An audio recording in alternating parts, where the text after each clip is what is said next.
క్రైస్తరాలు మనలో చాలామంది యేసయ్యని నమ్మని వాళ్ళు ఉంటారు, నమ్మని వాళ్ళు, నమ్మిన వాళ్ళు ఉంటారు. ఈ నమ్మిన వాళ్ళని మనము ఎప్పుడు కూడా చెడ్డ చెడ్డ మాటలు అనకూడదు, పిచ్చి మాటలు, వాళ్ళనే మాటలు మనం అనకూడదు. ఎందుకు అనకూడదు అని అంటే వాళ్ళకి తెలవదు, వాళ్ళకి వాక్యం తెలియదు, పాపం తెలియకపోవడం వలన కొద్దిగా కొంచెం నోరు పెంచుతూ ఉంటారు. సో మనం ఏం చేయాలంటే వాళ్ళని ఇది కాబట్టి మనం అలాగే మాట్లాడకుండా, వాళ్ళు మనవలే కాబట్టి వాళ్ళు ఏమనకంట ప్రభు ప్రేమతో మనం మన్నించాలా వద్దా? మన్నించాలి. ఎందుకంటే ఆ తర్వాత వాళ్ళు యేసయ్యని అర్థం చేసుకుని యేసయ్య వాక్యం విని నమ్మారంటే వాళ్ళు మనకంటే సూపర్గా భక్తిలో ఉంటారు. సో అందుకనే మనం ఏం చేయాలంటే ఎవరిని విమర్శించకూడదు. సో వాళ్ళకి తెలియక ఏదో ఒక మాట అన్నారు, నో ప్రాబ్లం, పనండి, భయం లేదు. కానీ వాళ్ళతో ఏదో వాళ్ళు గొడవ పెట్టుకున్నారని మనం గొడవ పెట్టుకోకూడదు. సావధానంగా నచ్చ చెప్పాలి, అంతే. నచ్చ చెప్పాలి, వాళ్ళకి తెలవదు. వాళ్ళు నిజంగా మనం ఒకప్పుడు అలాగే ఉండేవారు కదా. ఆ తర్వాత వాక్యం అర్థమైన తర్వాత మనం ఆటోమేటిక్గా యేసయ్య పాదాల దగ్గరికి వెళ్ళిపోయాం. ఎందుకు వెళ్ళామంటే వాక్యంలో ఉన్న సత్యం తెలిసింది కాబట్టి ఆ సత్యానికి మనము లోపడ్డాం, నిజదేవుడికి లోపడ్డాం. సో వాళ్ళు కూడా తర్వాత గ్రహిస్తారనే సంగతి మనం అర్థం చేసుకోవాలి. సో వితండవాదాలకి మనం వెళ్ళకుండా ఖచ్చితంగా మనం ఏం చేయాలంటే నచ్చజెప్పే కార్యక్రమాలు మాత్రమే చేయాలి. చూడండి, అదే అపోస్తలుడైన పౌలు గారు తిమోతి సంఘాన్ని తిమోతి గారికి చెప్పింది అన్నమాట. చూడండి, 1వ తిమోతికి రాసిన పత్రిక 1వ అధ్యాయము 3వ వచనం నుండి 15వ అధ్యాయం వరకు ఎవరైనా బైబిల్ చక్క చదవనమ్మా. నేను మాసిదోనియాకు వెలుచుండగా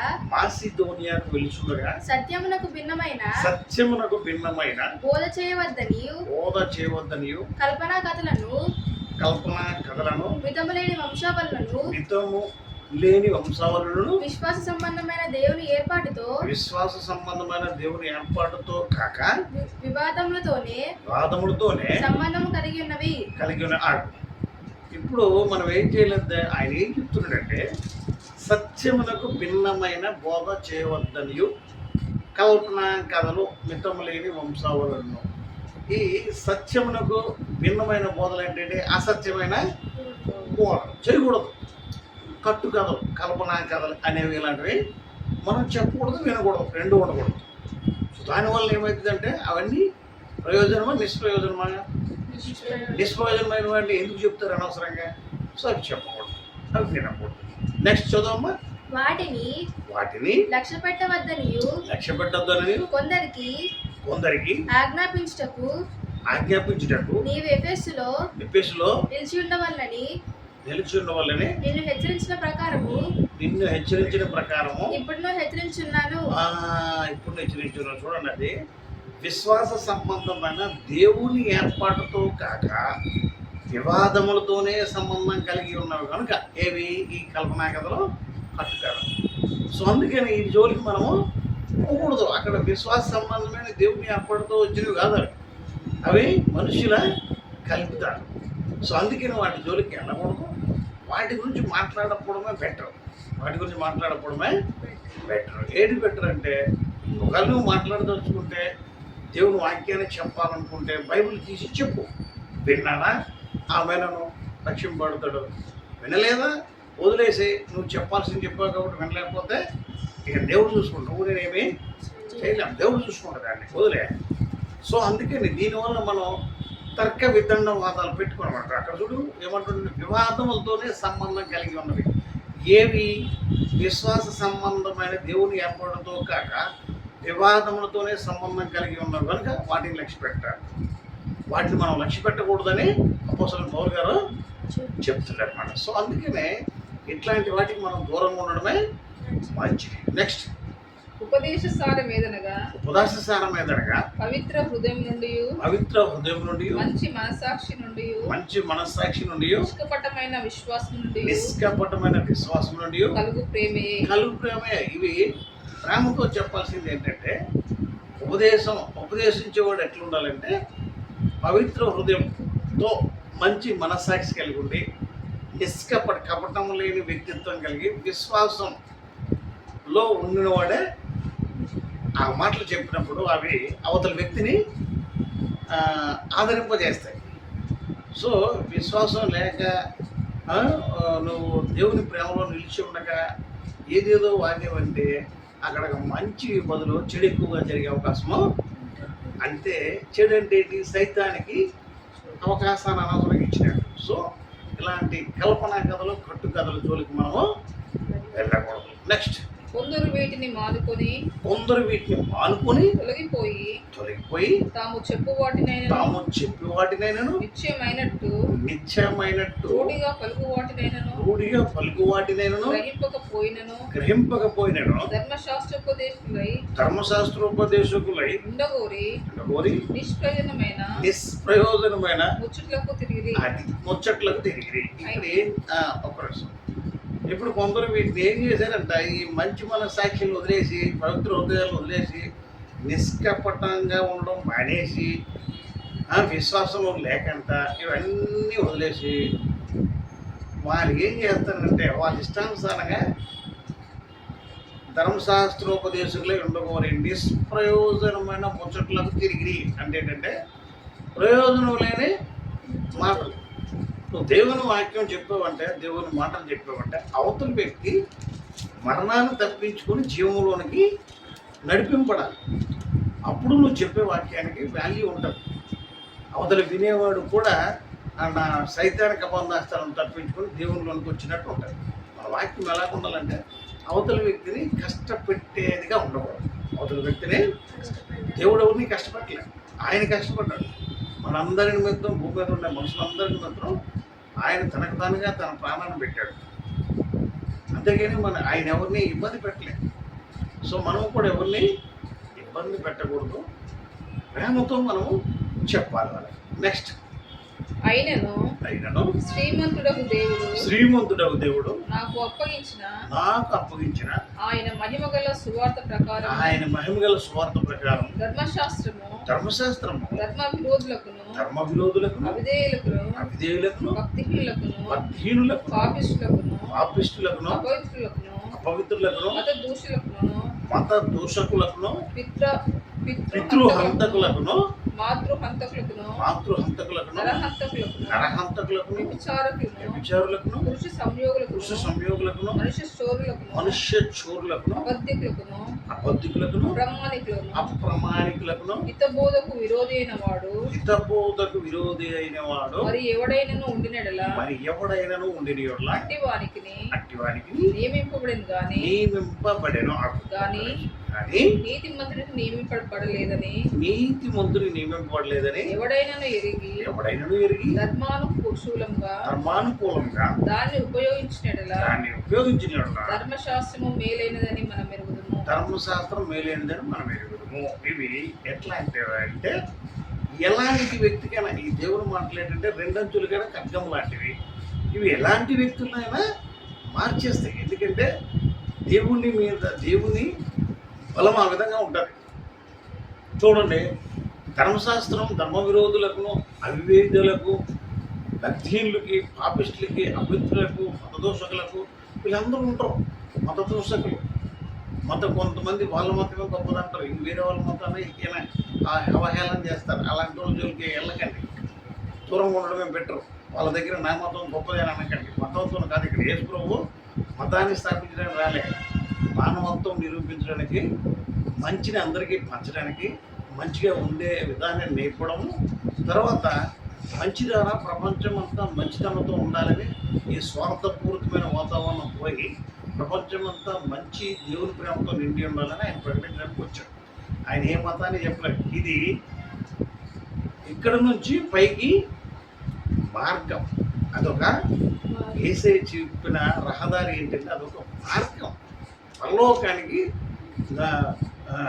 దారి చూపించే మార్గం ఆయన మాటలు. ఆయన మనం ఏంటంటే యేసేని చాలామంది అనుకుంటారు ఇది మతము అనుకుంటారు. క్రిస్టియానిటీ అనేది మతం కాదు, మార్గం. అందరం యేసేని నమ్ముకోవడం ఎందుకు నమ్ముకున్నాము? పరలోకము భూమి మీద మనకి ఇచ్చిన టైం చాప్టర్ క్లోజ్ అయిపోయిందంటే ఇక్కడ ఈ టైంలో ఇప్పుడు ఇక్కడ చేసిన మంచిదానికి చెడ్డదానికి అక్కడ జడ్జిమెంట్ ఉంది కాబట్టి అది బైబిల్ ద్వారా తెలుసుకున్నాం కాబట్టి వాక్యానుసారంగా ఇక్కడ జీవిస్తే అక్కడ మనం ఆ యుగంలో భగభగమండే నరకాన్ని తప్పించుకోవచ్చు అనే మంచి మంచి మనసుతో మనం ఏం చేస్తామంటే యేసయ్యని కాలు పట్టుకోవడం. సో అది మనం తెలుసుకున్నాం కాబట్టి పర్లేదు. తెలియని వాళ్ళు ఉన్నారనుకోండి, మనం చెప్పాల్సిన బాధ్యత మన మీద ఉంది. సో అందుకని మనం ఏం చేయాలంటే తెలియని వాళ్ళకి చెప్పడానికి వెళ్ళేటప్పుడు వాళ్ళతో గొడవ పడకుండా, వాళ్ళు వినలేకపోతే ఓకే నో ప్రాబ్లం, మనం తర్క వితర్కాలు చేయకూడదు. అక్కడ మంచికి బదులు చెడిపోదు. ఇప్పుడు సపోజ్ కొంతమంది ఆ పరిస్థితులను బట్టి వాళ్ళు వినడానికి ఒప్పుకుంటారు. కొంతమంది సరే చూద్దాం ఏదైతే పర్లేదు ఒకసారి విందాం అన్నట్టు ఉంటారు. అలాంటి చెప్పదు. అసలు నేను విననే వాడికి నువ్వు వెళ్ళిపోయి చెప్పిన మాత్రం సుఖమే ఉంది. అక్కడ విననే నాకు వద్దు అని అంటే మనమేమీ చేయలేము. సైలెంట్గా వచ్చేసి దేవుడే చూసుకుంటాడు. ఆయన పంపించాడంటే వాళ్ళ దగ్గరికి దేవుని మాట ఎవరి దగ్గరికి వెళ్తుంది. ఆ ఊరికి వెళ్ళి సువార్తకి వెళ్ళి ప్రకటిస్తున్నారు, 10 మంది వెళ్ళి సువార్త చేస్తున్నారంటే ఆ ఊరి మీద దేవునికి ప్రేమ ఉండబట్టి నా ప్రేమ వాళ్ళు ఆ దేవుని ప్రేమ వాళ్ళు తెలుసుకోవాలని దేవుడు ఏం చేశాడంటే మనలాంటి 10 మందిని పంపించినప్పుడు వాళ్ళు వినకపోతే వాళ్ళకే నష్టం. మిమ్మల్ని ప్రేమించి అసలు దేవుడు అంటే ఎవరు, అసలు దేవుని ప్రేమ ఎలా ఉంటుంది, అసలు దేవుడు దేనికి మద్దతిస్తాడు అనేది నువ్వు తెలుసుకోవడానికి వీళ్ళని పంపించినప్పుడు నేను వినను, ఎవరు నాకు చెప్పడానికి మీరేంటి ఇక్కడ ప్రకటిస్తారు, మీరేం మతాన్ని ప్రకటిస్తారు అని అనవసరంగా వాళ్ళు అనేటప్పుడు మనం కూడా వెళ్ళిపోయి ఏం చేయలేదు, తర్క వితర్కాలు అక్కడ పెట్టుకోకూడదు. అక్కడ మంచి చేయడానికి వెళ్ళావు. నువ్వు అక్కడికి వెళ్ళావు, ఏదైనా ఊరికి వెళ్ళి సువార్త ప్రకటిస్తున్నాము అని అంటే ఆ ఊరిలో ఉన్న ప్రజలందరూ దేవుని ప్రేమ తెలుసుకొని నిజదేవుడు అని యేసయ్యని తెలుసుకొని తద్వారా పరలోకం పొందుకోవాలంటే దేవుని ప్రేమ. అందుకే నన్ను పంపించినప్పుడు అవతల వాళ్ళు యాక్సెప్ట్ చేయకపోతే వదిలేయండి, నో ప్రాబ్లం. లేదా సైలెంట్ వచ్చేసి దేవునికి ప్రార్థన చేసి వచ్చాడు. అది దేవుడు చూసుకుంటాడు. మనం మంచి చెప్పడానికి వెళ్ళాం, అయ్యా నరకం ఉంటుంది, పరలోకం ఉంటుంది, నరకం ఉంటుంది, ఇది సత్యం, ఇది నిజం, మారండి అని అంటాం. మారకపోతే మనం ఏం చేయడం. నా స్వార్థంతో నేను బతికేస్తున్నా, సెల్ఫిస్తో నేను బతికేస్తాను, అక్రమంతో బతికేస్తాను, అక్రమంతో నేను అక్రమ మార్గంలోనే ఉంటాను అనుకుంటే మనం ఏమీ చేయాలి. యేసయ్య చెప్పింది ఏంటి? ప్రేమ, సత్యం, సమాధానం, ఈ 3 పొందుకున్నావు. అందరికీ మంచిగా ఇయ్యు, ఉచితంగా చెయ్యి.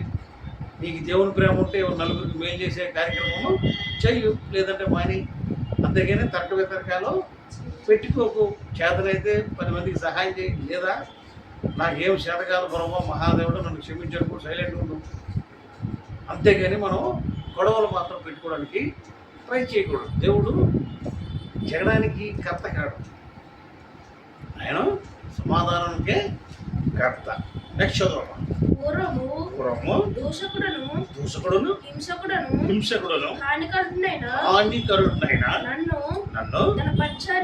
తన పరిచర్యకు నియమించి నమ్మకమైన వానిగా ఎంచినందుకు నన్ను బలపరిచిన మన ప్రభు అయిన క్రీస్తు యేసుకు కృతజ్ఞుడనై ఉన్నాను. తెలియక అవిశ్వాసం వలన చేసి తిరిగి కనుక కనికరింపబడితే అదేనమాట. ఇది తిమోతి సంఘానికి, తిమోతి గారికి అపోస్తలుడైన పౌలు గారు ఇదంతా వాళ్ళ సంఘం గురించి చెప్తున్నాడు అనమాట. ఆయన ఇట్లాంటి కల్పనా కథలకి, కట్టు కథలకి దూరంగా ఉండు, నువ్వు దేవుని ప్రేమనే ప్రకటించు, అనవసరంగా తర్క వితర్కాలు చేసే వాళ్ళతో అనవసరంగా గొడవ పెట్టుకోకు, అది దేవుని చిత్తం నెరవేర్చదు కనుక నువ్వు ఈ విధంగా ఉండు. ఎందుకంటే నేను ఇవన్నీ అనుభవించే వచ్చాను, ఇవన్నీ చూశాను. నేను పూర్వం నేను ఎంతో హింసకుడును, దూషకుడును, నరహంతకుడును, ఎంతోమందిని యేసయ్యని నమ్ముకున్నాను కూడా చంపేశాను. నేను నా చేతులతో నేనే చంపేశాను. అది తెలియక చేశాను. యేసయ్య మార్గం నాకు తెలియదు, యేసయ్య ప్రేమ తెలియదు. యేసయ్యని కేవలం నేను మనిషిగా అనుకున్నాను. నేను కనుక నాకు నిజంగా తెలవదు కాబట్టి, దేవుని వాక్యం సరిగ్గా తెలియదు కాబట్టి నేను ఆ పని చేశాను. దానికి నేనే సాక్షిని. అందుక ఎవరైనా నువ్వు చెప్పేటప్పుడు వినకపోతే తర్కానికి వితర్కానికి జగడాములను పెట్టుకుంటే వాళ్ళు పక్కన పెట్టేసరికి ఎందుకు వచ్చింది గొడవ.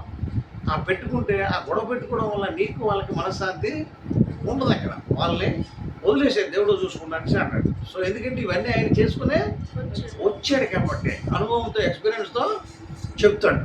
నెక్స్ట్ చదవమ్మా. మరియు మన ప్రభు యొక్క కృపయు క్రీస్తు యేసునందున్న విశ్వాసమును ప్రేమయు అత్యధికంగా విస్తరించెను. పాపులను రక్షించుటకు క్రీస్తు యేసు లోకమునకు వచ్చినను వాక్యము నమ్మదగినది పూర్ణాంగీకారమునకు యోగ్యమైనది ఉన్నదే చాలు.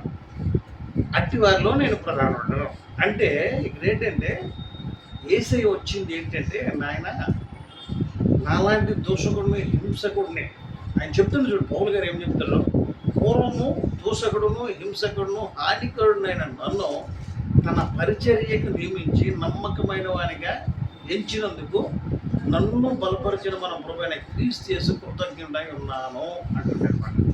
సో ఈయన అవన్నీ చేసుకొచ్చాడు కాబట్టి ఎక్స్పీరియన్స్తో చెప్తున్నాయి తిమోతి గారి, నువ్వు ఇట్లాంటి వాళ్ళు ఉంటావు, నువ్వు కూడా సువార్తకి వెళ్ళేటప్పుడు ఇట్లాంటి వాళ్ళు ఉంటారు. ఖచ్చితంగా సైతాన్ని గారు రెచ్చగొడతాడు. వాడు దేవుని వాక్యం అంటే పడదు సైతానికి. దేవుడు సైతాన్ని గారు ఏం చేస్తాడంటే దేవుని కార్యక్రమాలు ఎక్కడ ఉంటాయో అక్కడ ఏదో ఒకటి నిప్పు రాజేయడానికి చూస్తాడు. సో అందుకనే అక్కడ మనం బోధ అవతల వ్యక్తికి మేలు కలిగించేదిగా ఉండాలి కానీ చెడు చేసేదిగా ఉండకూడదు. సో అలాంటి వాళ్ళని కొంచెం దూరం పెట్టండి అన్నాడు. సో ఇవన్నీ నేను చేసుకుని వచ్చాను ఆయన, కనుక మీరు ఈ విధంగా ఉండాలనేదే చెప్తాడు. ఇప్పుడు చూసారా అపోస్తలుని సౌలుగా ఉండేటప్పుడు ఎంత డేంజర్ పర్సన్ ఆయన అధికారంలో ఉపయోగించడం ఏవేవో పిచ్చుమల్లో యేసయ్య నమ్మిన వాళ్ళు చంపేయడం, యేసయ్య దేవుడు కాదని అనడం.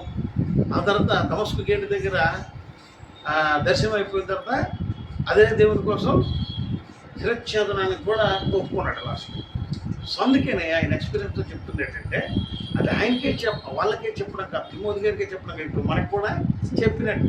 సో మనం సువార్తలకు వెళ్తుంటాం, మారుమూల గ్రామాలకు వెళ్ళేటప్పుడు మనం కూడా ఏం చేయాలి, గొడవలు పెట్టుకోకూడదు. గొడవలు పెట్టి తెలియని వాళ్ళు ఏదేదో అనుకుంటాం, సైలెంట్గా వచ్చిన పెట్టాం. వాళ్ళకి ఇష్టం లేదా సైలెంట్గా వచ్చింది, తర్వాత వాళ్ళు ఎప్పుడో తెలుసుకుంటాం. తెలియకపోతే అలకరం మనమేం చేయలేము. సో అందుకని గొడవలకి పోకుండా మనం ఏం చేయాలంటే అసలు పాపులను రక్షించుటకు క్రీస్తు లోకమునకు వచ్చిన వాక్యం నమ్మదగినది పూర్ణ అంగీకారమునకు యోగ్యమైనదే ఉన్నది. అట్టి వారిలో నేను ప్రధాని. పాపులను రక్షించడానికి యేసయ్య ఇక్కడికి వచ్చాడు నాయన. అందుకని ఆ వాక్యం ద్వారా నేను రక్షింపడ్డాను ఇవాళ. లేకపోతే నాకు పాప క్షమాపణ, నా పాపానికి క్షమాపణే లేదు. యేసయ్య ఆయన మాట ద్వారా నేను క్షమాపణ పొందుకున్నాను. యేసయ్య ద్వారా నేను రక్షణ భాగ్యాన్ని పొందుకున్నాను. యేసయ్య ద్వారా నేను పరలోకానికి వెళ్ళాలనుకుంటున్నా. కనుక నేను ఇంతకుముందు పూర్వముందు నేను చేసిన కార్యక్రమాలన్నీ ఇప్పుడు మాత్రం నేను చెయ్యను. నాకు అవసరం లేదు. నాకు ఏది ఇచ్చినా సరే నాకు అవసరం లేదు. నేను యేసయ్య పాదాలనే పట్టుకొని ఉంటాను అని ఆయన క్షుణ్ణంగా చెప్తాను. సో మనము కూడా ఏంటంటే మన జీవితంలో అనుదిన జీవితంలో దేవుని మాటలు చెప్పేటప్పుడు చాలా సైతాన కార్యాలు ఎదురైతే ఉంటాయి. సైతాన్ గారు ఎప్పుడు ఎవరిని వెంబడిస్తాడంటే యేసయ్య నమ్మిన వాళ్ళే వెంబడిస్తూ ఉంటాడు, ఆడు కనిపెడతా ఉంటాడు. సో అందుకని వాడికి దొరకకుండా ఉండాలంటే మనము కూడా తెలివిగా ఉండాలి. ఇక చూసాం సైతాన్ గారు మనకే గొడవలు పెట్టడానికి ట్రై చేయాలి. మనుషులకి గొడవలు పెడుతున్నాడు. నాది నీది అది, నీది ఈ కులం నీది ఆ కులం, నీది ఈ మతం నాది ఆ మతం, ఆ మతమే గొప్పది నా కులమే గొప్పది అనుకొని మొదలెడతాడు సైతాన్ గారు. ఇది మనుషులు తప్పు కాదు. సైతాన్ గారు ఏం చేస్తారంటే వాడు ఎవరిని పడితే వాళ్ళనే పట్టుకున్నాడు. ఎవరైతే దేవుని ప్రేమలో నిలబడరో, ఎవరైతే దేవుని వాక్యాన్ని కరెక్ట్గా చదువుకోరో వాళ్ళని కొంచెం జాడించేయాలని ట్రై చేస్తుంటారు. ఇప్పుడు అవతల వ్యక్తి ఎవరు, మన ఊరోడే, మన మనిషే, కానీ మనకి గొడవ పెడతాడు. అప్పుడు వరకు ఇద్దరు అదే ఊరిలో ఉంటారు, అదే వీధిలో ఉంటారు. కానీ నీ కులం వేరా నా కులం వేరా, నీ మతం వేరా నా మతం వేరా అనేదానికి వస్తుంది. సో అలాంటివి వచ్చినప్పుడు ఇవి సైతానిక క్రియలని మనుషులు గ్రహించారు. సో ఎందుకంటే ఇవి ఏ కులమోడైనా, ఏ జాతిలోడైనా, ఏ మతమోడైనా నువ్వు బతికేది దేవుడు ఇచ్చిన ఎన్ని రోజులు నువ్వు ఇక్కడ బతకాలి అన్ని రోజులే బతుకుతావు. దాని తర్వాత దేవుడు పిలకొట్టుకొని ఇడిచికెళ్ళిపోయిన తర్వాత అక్కడ జడ్జిమెంట్ ఉంటుంది. ఆ జడ్జిమెంట్లో ఇక్కడ నువ్వు చేసిన కార్యక్రమాలు మంచి క్రియలు అయితే మంచి జీవంలోకి వెళ్తాం, చెడ్డవైతే నరకంలోకి వెళ్తాం. సో ఈ జడ్జిమెంట్ వరకు మనం కంగారు పడకుండా దేవుని యందు భయభక్తితో నిలవాలి. మనం ఇలాంటి వాటికి ఏంటంటే ఇలాంటి మనుషులకు కొంచెం దూరంగా ఉండడము బయట తర్క వితర్కాలు పెట్టుకోకుండా నచ్చ చెప్పాలి. లేదా దేవుని ప్రార్థన చేసి వదిలేయడమే ఏం తప్పండి, ఏం చిన్నోడు ఏమీ అయితే. కనుక దేవుడు కూడా దేవుని వాక్యం అంటే ప్రేమపూర్వకమైనది కాబట్టి ప్రేమతోనే మనం వాళ్ళని హెచ్చరిక చేయాలి, గొడవలకి తిరగకూడదు. సో ఇది మనందరికీ కూడా ఒక హెచ్చరిక ఇలాంటిదని అపోస్తులైన పౌలు గారు తిమోతి గారికే చెప్పట్లేదు, మనకు కూడా చెప్తారు. అర్థమైందా? అర్థమైన వాళ్ళు ఒకసారి స్తోత్రం చెప్పండి. హల్లెలూయా. సో ఆ విధంగానే మనం దేవుని యందు భయభక్తితో నిలిచినట్టయితే మన క్రియల ద్వారా అవతల వ్యక్తికి మనలో దేవుడు ఉన్నాడనే సంగతి అర్థమవుతుంది. అర్థమైందా? అర్థమైందా తర్వాత అందుకు అర్థం కావాలంటే మనకు అర్థం కావాల్సింది ఏంటంటే నీకు వ్యతిరేకంగా రూపొందింపబడిన ఏ ఆయుధం కూడా వర్తిల్లదు అనే సంగతిని గుర్తుపెట్టు. 10,000 మంది దండెత్తి నా మీదకి మోహరించి వచ్చినను దేవుడు నీ పక్షంగా ఉంటే మనకు విరోధి అది గుర్తుపెట్టుకోవాలి. ప్రపంచమంతా ఒకటైపోయి దేవుడికి వ్యతిరేకమైపోతే ఏం చేస్తుందంట? ఏం చేయగలుగుతుందా? చెయ్యలేదు. ఈ ప్రపంచమంతా దేవుని సృష్టి, ఈడ్చి కొట్టేస్తారు అవతలకి కనవడం. మళ్ళీ అది గుర్తుపెట్టుకొని మనం ఏం చేయాలంటే జాగ్రత్తగా దేవుని కాళ్ళు పట్టుకోవడానికే మనం ముందు ఉండాలి. ఏది సైతాన్ గారి క్రియేట్ చేసినా సరే ఆ సైతాన్ క్రియలు ఏ సునాంలో లాభమైపోనుగాక అనే మాటను ఉచ్చరించు, ఖచ్చితంగా లాభమైపోతాయి. ఆ వ్యతిరేకంగా ఉన్నోడు కూడా బాల్చి తన్నేసే రోజుల దగ్గరికే ఇచ్చేస్తారు దేవుడు. Nothing to worry. దేవునికి విరోధమైనది ఏది కూడా భూమి మీద ఎక్కువ నిలబడదు. అలాంటి వాళ్ళు చాలామందిని చూసాం. ఎందుకంటే ఎవడైనా మనిషికి మనిషి తప్పు చేస్తే పర్వాలేదు, కానీ ఎవడైనా దేవునికి వ్యతిరేకంగా మాట్లాడి ఇక్కడ నేనేదో సాధించేస్తాను, నలుగురు గొప్పలు పనిచేస్తాను, నలుగురు మనుషులు ఉన్నారు కాబట్టి ఏదో చేసేస్తానంటే నడవదు, తోక కట్ చేసేస్తాడు. జాగ్రత్త. అందుకనే మనం ఏం చేయాలంటే ఇలాంటి వాళ్ళతో ఎక్కువ అధ్యయకుండా వాక్యానుసారమైన పద్ధతిలో మనం హెచ్చరించి సైడ్కి వెళ్ళిపోవాలి. అట్టి విధమైన దేవుని భక్తులు నిరంతరం మనకు కలిగించుగాక. ఆమేన్, ఆమేన్, ఆమేన్, ఆమేన్.